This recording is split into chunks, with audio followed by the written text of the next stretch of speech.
go. Welcome back to Get Up Podcast episode 49 or 50. I don't know. Do you know why? Because I forgot to save the audio file for this week's podcast. Duh. Oh my God. Fuck me, right? When you forget things, it's because you're smoking weed. I have a guest today who has just laughed openly. Hey. Before the intro, but it's okay. So what we have here is we have the man himself. I have worked with him now once. We have known each other for days. And I'm going to get to know him on the podcast because I have enjoyed collaborating with him. He's got a great energy. Thank I you. enjoy his energy a lot. He's a very tasteful individual, and I respect his work a lot. Jovy just showed me samples of it, and I'm like, man, that guy's really cool. Working with him, that would be like a dream. But today, the dream comes true. We have him right here. Joey Lopez, everybody. Hello. Thanks for having me. That boosted my ego. I've been watching myself here, and it looks like I'm in a tiny sidecar on your motorcycle. And I was like goggles and a scarf flying behind you. Like what's the evil dog, the Russian one? The Russian evil dog? Bullwinkle and the Moose. Rocky and Bullwinkle. What? Rocky and Bullwinkle. Everything you just said to me was gibberish. No, that was when I told you Rocky The and evil Bullwinkle. dog. So Okay. there's Rocky and Bullwinkle. There's the squirrel, the flying squirrel, and the moose. They talk to each other. Okay, so the squirrel is who? Rocky. Rocky. He flies. Okay. I think. Okay. And Bullwinkle's the moose. Okay. And their enemies are three Russians. One's like I'm sorry. What's the country of origin for this? it might be Canadian. But Canadian. It's probably American. Okay. Yeah. This has changed my perspective on this. And Continue. there's three evil Russians. There's a little man, a tall, sexy femme fatale type woman, and then Okay. a dog that laughs. The only thing he does is laugh. And Okay. he rides in their sidecar when they chase after Rocky and Bullwinkle and doing dastardly deeds. Okay. Yeah. So they're like a crime-fighting team, Yeah, sorta. Okay. They like get up to adventures and then things happen. like rescue heroes.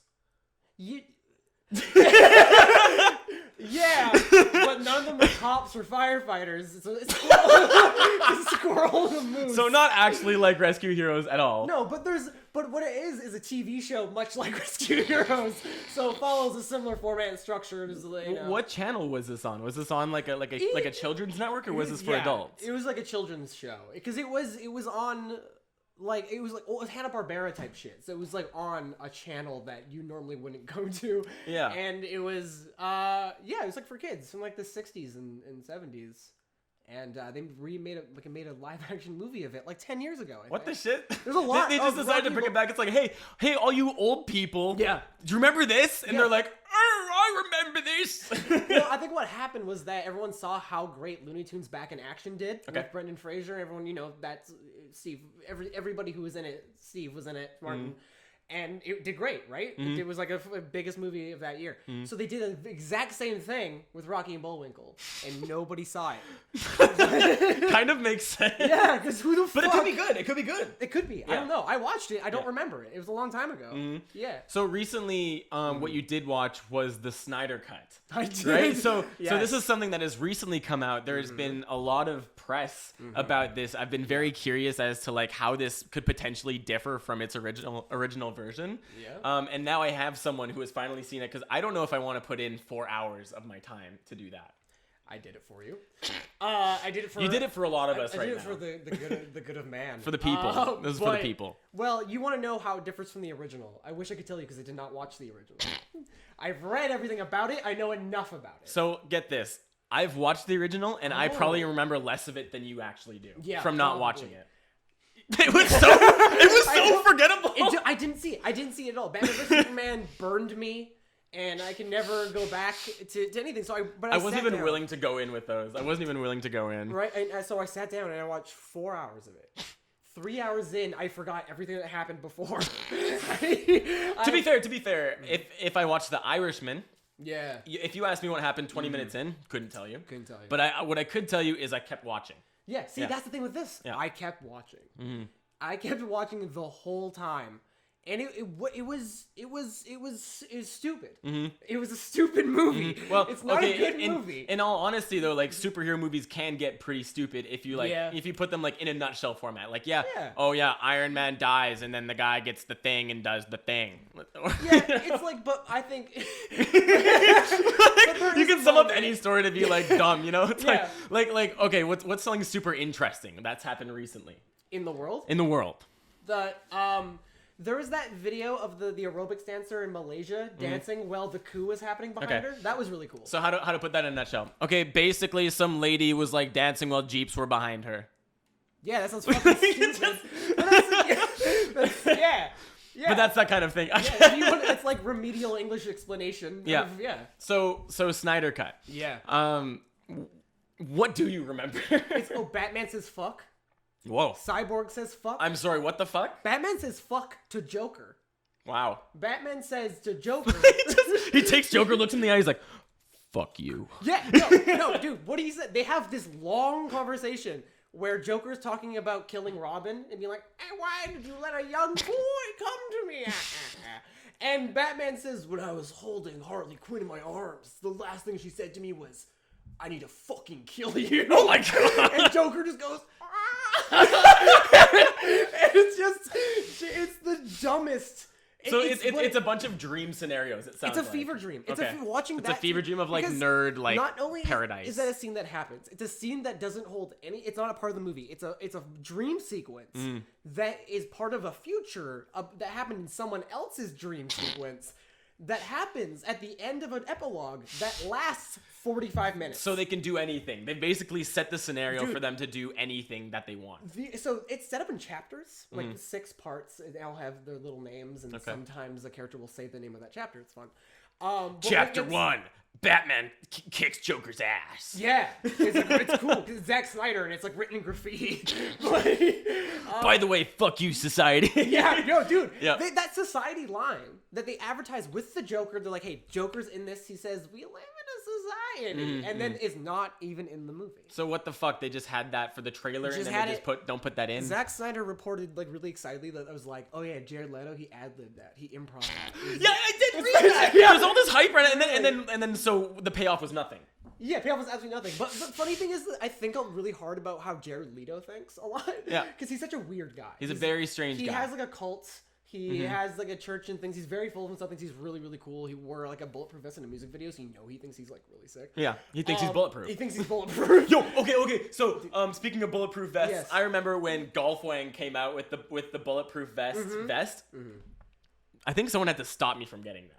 Yeah. I wanted that. Because you would have looked really cool. I would have looked cool, but stupid. Like very really stupid, just walking around. I'm fucking bulletproof, by the way. Yeah. Like, that's how that feels. It's like it's pretty much wearing a tuxedo t-shirt. It is! You just walk around like, ladies! You remember those pants that had, like, stitched in boxers that would come up? What the fuck? Did you ever see those? I knew kids, like, in my school, in elementary school, that would have, like, it wouldn't be their actual boxers riding up. It was pants with the top. To be half, fair, that was cool back then. Yeah, but showing the boxers. Yes, but it was just the waistband of the boxers stitched into jeans to look like your boxers are riding up when they're not really. So it's like, by the way, my boxers aren't 10 feet up my asshole, baby. They're just the pants. That's the first pair of underwear. Like, there's more underneath. Peel the layers of the onion. Yeah, beneath this onion. Do you want to peel this onion, baby? Did you hear Shrek came out? He's like, I have layers like Shrek. You want to peel this onion, baby? It's 2004.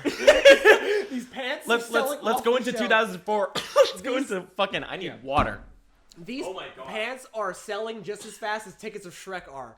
It's the two things that met. It was the one thing that happened in 2004 that makes up that whole year is pants with the waistband of boxers sewn into it, and Shrek came out. Did Shrek, Jovy, what year did Shrek come out? Can you Google that? Because I don't know. What the fuck year did Shrek? We have Jamie! Hey, Jamie, pull that shit up. What was it?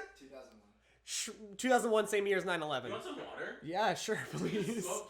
Yeah, we got really stoned. Wow. So 2001 is when Shrek came out. So maybe Shrek 2. This guy's Shrek 2. He's been in it for 3 years now. It's a part of it's a cultural icon. Thank you. This cup tips over easily. Okay, I'll hold it. You've been warned. Thank you. Because sometimes I give people stuff that they can tip over easily, and I don't tell them. Yeah. And they tip it over, I'm like, idiot. But like, if I warn them, I feel like I won't have that reaction anymore. It's the automatic assumption that they know what you know. Yeah. Yeah. Oh, we do that so much. We just like As a think everyone society. knows everything we know. Yeah. Yeah. Guys assume. So Yeah. if people don't know what I know, I automatically think they're an idiot. And I put myself That's how above you them. know how self-centered human beings are. Like, because we live in our own universe that we've like made for ourselves inside our own heads. Yeah. You know? Yeah.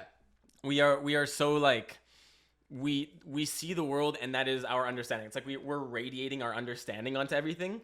Little do we know there are other things radiating understanding back to us. Yeah, it's like you can't perceive yourself how other people perceive you, so you perceive the world in a different way, but people perceive you perceiving the world differently. Exactly. It's too much. Yeah, like you can never understand someone's perception of you because like you're just like you're making like a perception mirror. It's like, It's like a prism. Yeah. It's like that episode of Magic School Bus when they go in the pinball machine and they go through the prism and become light. Oh my god, did you just drop the Magic School Bus? Yes. Oh my god. That episode's fucking amazing. It's they get shot into that and they become like every spectrum of like emotion and like. We're about to go down memory lane, man. Yeah. Yo, okay, 2 memories. I have 2 distinct memories with Magic the School Bus. Magic the School Bus. Magic the School Bus. I have 2 distinct experiences with Magic the School Bus. Yeah. Magic Johnson's penis. No. Because it delivers the kids. It does deliver the kids. Yeah. And Nope. But does it? Oh, is that bad to say? No. Well, find out later if that was the wrong thing to say. But Magic School Bus. So the first time I ever tried to do stand-up, actually second time technically, but I regard it as my first. Jovy and I had just moved into our place here. All of our stuff was in a pile in the center. We took acid and went for an adventure instead of like unpacking things. Amazing. Okay. So we had a great adventure. It was a grand adventure. It was full of schemes and learning and emotion and just funness. Like we went to the beach and just like did flips in the sand and like we went for an adventure through the forest and we found slugs and we're like, whoa, maybe life's different than we thought. There's so many funny moments during that acid trip. Okay, we were on the beach and we saw these chairs and they had wheels on them. We were like, oh, cool. Like, are these like vehicles that you can rent? We're like, wow, this kind of remind me like a tricycle that I had when I was a kid. I used to like rip and roll around this bad boy. And like, we're just kind of examining it and a lifeguard comes out and she's like, hey. And then we turn and we're like, hey, how much for one of these things? And then she was basically like, your legs. Because it turns out it's like a tool that you like anybody who has a wheelchair or is like in some way physically disabled, they can hop on those and you can roll them onto the beach so they can enjoy the beach like the rest of people do. Oh, I never thought about that. I know, right? So she told you it would cost. No, she explained what the chairs were, but in a nutshell. Yeah. She said it's gonna cost your legs. You know? Yeah. So a lot of learning in that acid trip. A lot of learning. And then at the tail end of that, I found out that one of my friends that I decided to start doing stand-up with, he was going to go and try and get on the show. I'm at a school bus. No. He was going to try and get onto a comedy show that night. Right. So we showed up after this. Like, I'm still kind of finishing up my acid trip. And one of the comedians there, and he actually wasn't even a comedian. He just hung out with the comedians and told jokes and wrote things down. Oh, cool. Turns out he was an animator on Magic School Bus. Oh, okay. Yeah. That's so this fucking crazy. Yeah, so he was one of the guys that created it, and that's a fucking trip for me. For one Holy thing, fuck. I'm on acid. Yeah. Right? Oh, yeah. And then for another thing, I loved Magic School Bus when I was a kid. Yeah. When they would shrink or like go to a haunted house or like went inside that kid that one time. Yeah. Remember they went into his knee. when you think about it, kind of creepy. It's a teacher wanting to go inside a kid. She goes inside him. But she did, to cure his cold, she had good intention. She said, if you let me inside you, I can cure you. Yeah. Yeah. Let her love inside I you. can save you. Yeah. That is Set me true. free. The children just like trust Miss Frizzle like undeniably. She's like, go jump across that bridge. It's fine. They're like, I got this. Dude, Arnold does not fucking trust Miss Frizzle at all. I barely remember the names of the kids. Like I'm getting it mixed up with Hey Arnold now. Arnold is that fucking little ginger kid who's like, I should have stayed home from school today. Right. And he fucking doesn't trust anybody. Yeah. He wants to fucking just stay in school. He just wants to fucking go to school. And they take him to Pluto. And he fucking dies. What? Dude, he fucking... yeah, Joey's eyes are like popping out of his head. Dude, okay, you can YouTube Arnold fucking dies. What the fuck? So, Arnold takes off, is on Pluto. He's like, fucking sick of it. He's sick of all Miss Frizzle's shit, everyone's shit. He's like, I want to go home. This sucks. And he's like, I'm done. And he takes off his helmet. They're on Pluto, and they're like, Arnold, don't do that. You can't breathe in space, Arnold. If you listened! And then his head freezes. And it just cuts to commercial. Like, Arnold just fucking dies. Wow. Just freezes. And then it cuts back, and everyone's screaming. And they bring him on the bus, and they, like, defrost him and fix him. But he just, like... Did he have, like, what was he, like, kind of, like, like, he was, like, reintegrating with life after that a little bit? Was he like that? He was just, like, completely... Yeah, he just came back. He just, like, woke up. Like, he was like, oh! Wow. Yeah. And that's the one that stuck with me my entire fucking life. What lesson did that teach you? I watched that when I was 4 years old. Nothing. I thought it was educational. Where am I gonna find myself in some kind of zone of danger where I'm gonna be like, if I remove an article of clothing, I will die here. Like, I don't. What part do I listen to the teacher no matter what? Is it when you're fed up? Is there an environment like that on Earth where if you take off an article of clothing, you will die? Instantly die. Yeah. Like, is it like on like maybe Calgary on a cold day? No. Yeah. Yeah. On the prairies. So did you have that when you were a kid? Because in Calgary, we had days where it was like so cold that like you shouldn't spend a whole lot of time outside. Yeah, you'll like freeze to death you and die. you could die. Yeah. Yeah. No, dude, I'm from here. I'm from Vancouver, so like what's like the nastiest winter that you've been through? That we got like a couple feet of snow. Like we got maybe like 3 feet of snow. Nice. That was a lot for us. Like it was insane. Like, I think that's a lot for anywhere. It's a lot, but that happened like 2 times ever. Okay. Like I had a trampoline in my backyard as a kid, and it reached the trampoline, and we were like, "Wow, snow's high." But most of the time here it's rain. It's just so it was never like nothing. No, and we never had the environment never was out to get us, and we never were forced to go to school because of the environment. I think the only time I ever struggled getting to school was when I was 13. I broke my leg, and I had to walk on crutches to school every day. You broke your leg doing what? Rugby. I played rugby. I'm at 13. 5'7". So at 13, I was probably 7 inches shorter. Yeah. And I was playing rugby, and I got tackled by 2 normal-sized dudes going opposite direction, and my knee just like I blacked out. That happened to my brother. Oh really? Yeah. He got sliced in half. Oh yeah, and my knee just like all the tendons just ripped. Oh. I blacked out. I woke up. Rugby's got the craziest injuries. Absolutely, I could not play sports again, and it's why I'm here today. I'm not even kidding.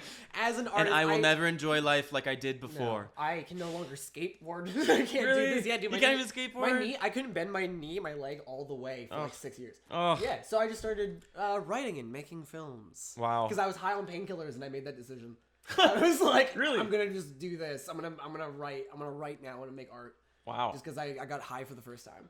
Wow. Yes, what that does to you at 13 years old. You got the taste, like the universe sprung a leak and you got a taste of the everything. Yeah. I tasted early. Yeah. I peaked too early. You drank from the fountain of like I drank weird the nectar, inspiration. The sweet ambrosia of the gods. Yeah. I had a drop of it on my tongue. Don't have too much, kids. Yeah. And then I didn't get high again until I did shrooms when I was 20.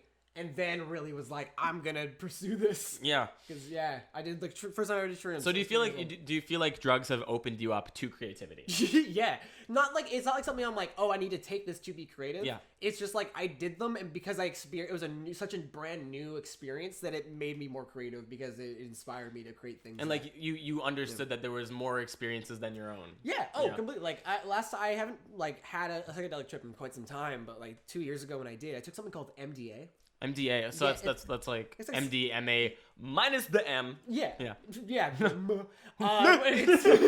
It's like a psychedelic derivative of MDMA. So you get like the awesome, super happy high of MDMA, but you get the trippiness of acid. Whoa. And it hits you like a fucking... it doesn't... There's no come up. It just hits you. Whoa. And it happened to me. I was at a meteor shower in Squamish camping for my friend's birthday. That's a beautiful place. And we found a random rave happening in the forest. What? We met some wandering Spaniards who like took us there.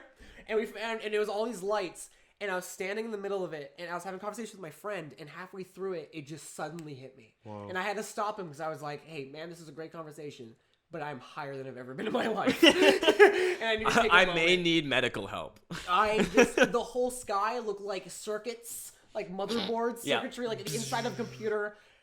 Me and my friends got really fucked up and found a spider and took pictures of it. Made a spider shrine in the sand Whoa. with Polaroids. Jovy and I have made spider shrines. Yeah, we made a massive spider shrine, and then we set the pictures on fire, and then I laid in the dirt for hours. Wow. Yeah, and that was great. And that made me really go like, oh no, I want to go home. I feel so rejuvenated from having such an like ridiculous experience that now I want to be creative and use this like newfound energy that it gave me. So it's not really like, oh, what I see is what makes me creative. It's just what I experience makes me want to be creative because I just see that everything is so pretty and fun. That story reminds me of when you're traveling and just anything can happen. Yeah. Like, have you traveled a lot?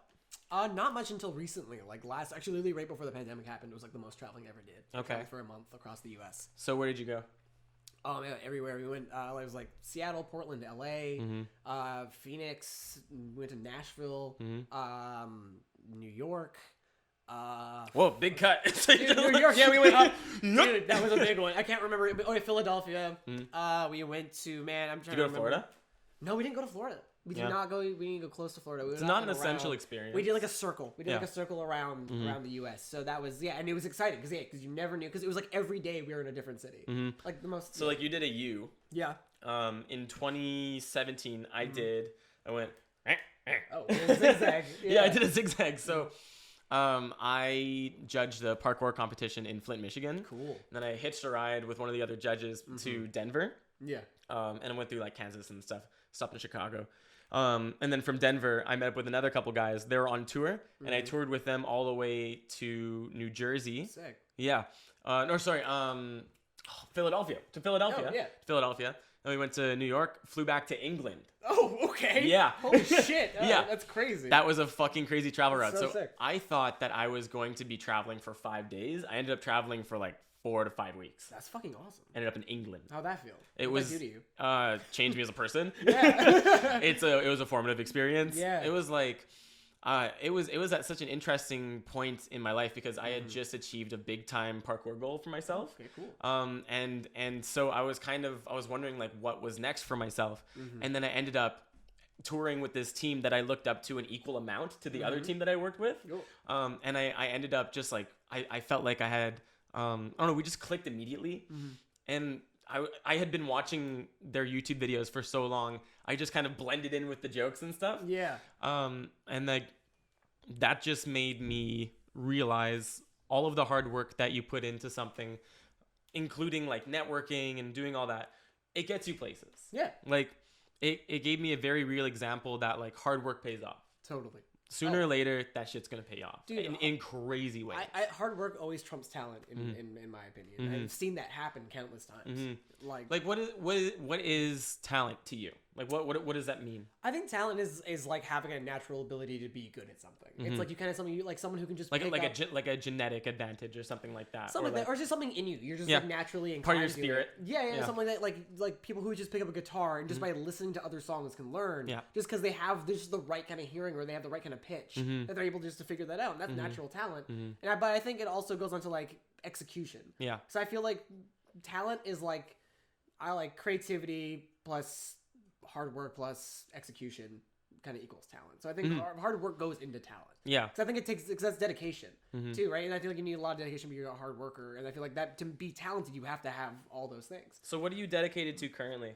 Like what are your like leading dedications in your life? Oh man, just right now, biggest dedications is like dedicated just making different kind of films. I'm trying to change up a style, so I'm trying to kind of revitalize everything I do artistically. I'm trying to. So what do you do? Like if someone was to ask you like, what is your occupation? Which is like a tough question to answer these days. Yeah. What would you tell them? I usually just tell them I'm a filmmaker. That's what I say. Like I'm a film director. Like which is true. That's what I do. Like I tell them I'm a filmmaker. I kind of say I specialize in music videos, but I do, my own thing, experimental films, all that. But the thing is that like I'm also a writer, so it's kind of hard to be like when I say filmmaker, I feel like that kind of covers it too because writing is involved with it. Yeah, because like you're writing, making a film. yeah, exactly. So writing was always the first thing I did. So it's hard now. I'm trying to find the balance of like I was a writer for work for like 3 years, and then now full time film director. So now it's kind of like adjusting to being like, yeah, I'm a filmmaker. That's what is there anything you leave out of your job description when you tell people? Like, is there anything that you're just like, yeah? Yeah. Well, do you want an example? yeah. Okay, so for example, like I I often leave out that I am a parkour athlete because sometimes when you tell people you're a parkour athlete, they want some kind of proof. Okay. They're like, do a backflip. Yeah. I'm like, okay, I gotta do a backflip now. Yeah. Like it's like I don't want the obligation of social proof. Yeah. You know? Yeah. See, you don't really get that with film stuff because I feel like in Vancouver, it's such a common thing to work in film. So a lot of time when I tell people I'm a filmmaker, they just ask, "Oh, do you work on set around town?" And usually I'm just like, "No, I do my own thing." But I don't really like go more into that. That's okay. But, so let's stop there for a sec. That's one thing I really admire about you is you do your own thing. Yeah, thank you. That's like that. I that is one of the highest levels of admiration I can have for anyone. Thanks. Is someone who is able to go through the world doing the thing that they choose. Like you don't see a whole lot of people doing that. Like there's like lanes, you know, you can drive in a lane, but like also you can like fly a plane or run really fast. You know? Like maybe that's like you get superpowers from creativity. Yeah. If we're following that analogy. Yeah, I mean I feel that. I feel amazing when I get to be creative. You know, I feel so good. And to be able to do it and just do what I want to do, it makes me feel awesome. Like I feel so good. in the scope of your life, do you feel more creative or less creative at this point exactly in your life? Do you feel like you were more creative in the past, or do you believe that? That's a weird question. It's hard to say because that's a loaded question. There is definitely it's a different kind of creativity now. You know, like before, like I remember times where it was like idea after idea after idea in my head all the time, but I was never executing them. You know, I was writing down a lot of stuff and I was writing a lot of stuff, but it was just constant ideas, and it was never like I was never concerned if it was good or not. I was just kind of making it. But now, because I feel like I've been doing it for a long time, I know what kind of goes into it. I know what it takes for something to be good. I can recognize when it needs to be good. I take longer to execute my ideas now. So it's a different kind of creativity where I feel like I'm not getting as many Spitfire ideas, but I'm getting better ideas and that actually come to fruition rather than just one little spark of one little thing. They're more full-bodied and fully formed. Longer form ideas. Exactly. And and that takes a certain amount of attention to one's own ideas. Yeah. And it's you kind of have to detach yourself from the perspective of other people. Yeah. Because when you're making thing after thing after thing, you're just always in people's perception. And then I lost the train of the thought that I had. Yeah, people are going to expect a certain thing. Or, you feel like people will, like you feel like people expect something from you, and then when you take longer to make an idea, you realize that it doesn't matter. Yeah, you can just do whatever. It definitely was a thing I had for a while when I first started out making just like doing music videos and stuff. I was really occupied with getting as much stuff out as possible as fast as possible. So it was just really pushing myself. I was making a lot of stuff and being really creative, but it wasn't as high quality as it could be because I was just doing everything I possibly could. So it was just kind of too much. And now I'm less concerned with people being able to be like meet people's expectations of releasing at a certain time, releasing consistently all the time. I'm more concerned with developing ideas and making sure they turn out well. In that scenario, how do you feel about other people's expectations? It depends. It depends on the fucking day. There's times where I don't give a shit. Like I can just make whatever I want. Like this idea that we shot earlier today and shot with when I've had the idea for a long time, and I had going into it, I'm like, well, this isn't for anybody. It's just for us. We're just making it for ourselves because we like the idea, and I get to be completely creative. So we're just doing a thing and having fun with it. Exactly, because I'm not getting hired to do this. I feel like I don't give a shit what people think of it. Like I do. I hope they like it. Of course, I hope they love it. But I don't really care who takes to it. I just want, if people take to it, I like those people and I'm happy that they're taking to it. I just rate with this. You're not mourning the loss of the people who don't take it. No, for this one, it's I just want to make something that feels very expressive and creative, and it feels very rewarding to make something like that. Have you always felt that way about other people's attention and expectations? No, because there's definitely times especially when I first started out, I really gave a shit what people thought because I really wanted to be recognized and I really wanted people to care. I really wanted people to like what I did, and that was such a big deal for me. Because I started to make films so people would see my work. So why did you want them to see your work? Because I was writing. Was there a certain aspect of yourself that you wanted people to see in your work? Yeah, I think they wanted to see kind of just what kind of weird shit I can come up with. That was always a thing. Is I always wanted to since I was a kid, I'd always kind of challenge myself to come up with the most insane idea possible. Really? Always. I was always that's always been a thing with you. Always a thing since I was a kid, trying to come up with the most insane thing you've never heard of before. I wanted people to see my work, and I wanted to see them because I wanted to come up with really creative, weird shit. I always want to come up with stuff you've never heard of before. That's always wanted to do with people. Like I always want to see if I could. You wanted to introduce something from the nothing. Yeah, exactly. I just want to come with out of nowhere inspiration. Whenever I saw, I just want to come up with something crazy. You want to share your inspiration, basically. Exactly. That's something I did as a kid all the time. Like, did you want to share the product of your inspiration, or did you want to share the source of your inspiration? The product of the inspiration. I do like sharing the source of it too, because I love going. That's to like history I feel like that's like what religion is for some people. Like they're like, this is the source of my inspiration. Yeah. And then for art, like people who make art but aren't religious, they're like, this is what comes from my inspiration. Yeah. I think making art, I mean, as pretentious as it sounds, is religious experience for some people. You know, it's a thing that they kind of pray to. You know, they hope for. They're very hopeful for. That's actually something I'm researching right now through this book. It's called The Artist's Way. Okay. And it's about creativity as a religion, basically. Oh, cool. So I'm like researching it. I'm like writing notes on it and stuff. I was referred to it by a mentor of mine, John Emmett Tracy, and he told me about this book, and I bought it now. And what it's promising to do is very ambitious. So I'm like, okay, maybe let's see what happens if I do practice this. Like doing things like artist dates, which is like getting together with other artists and talking, which is hard to do these days. Yeah. And then going for walks, and then writing morning pages.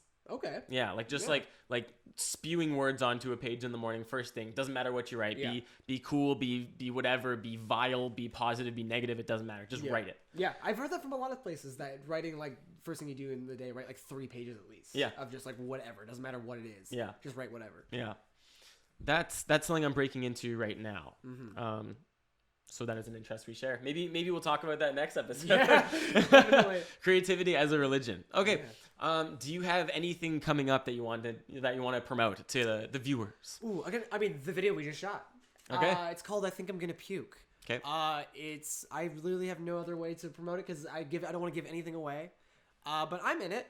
And Jovy is animating something for it. It's going to be fucking disgusting, and I'm really excited for people to see it. And I got to hang out as they were doing that. Incredible help. Josh was amazing. It was a pleasure. It was a pleasure. It's fantastic. Thank you so much for being on the show. Yeah, dude. Thank you so much for having me. Yeah, and thank you to all of the viewers. James, if you're listening, awesome. If you're listening, Brody, if you're listening, Wes, anybody, if you're any listening, thank you very much. Thanks for enjoying. Thank you, Mom. Thank you, Dad. And spank your dong.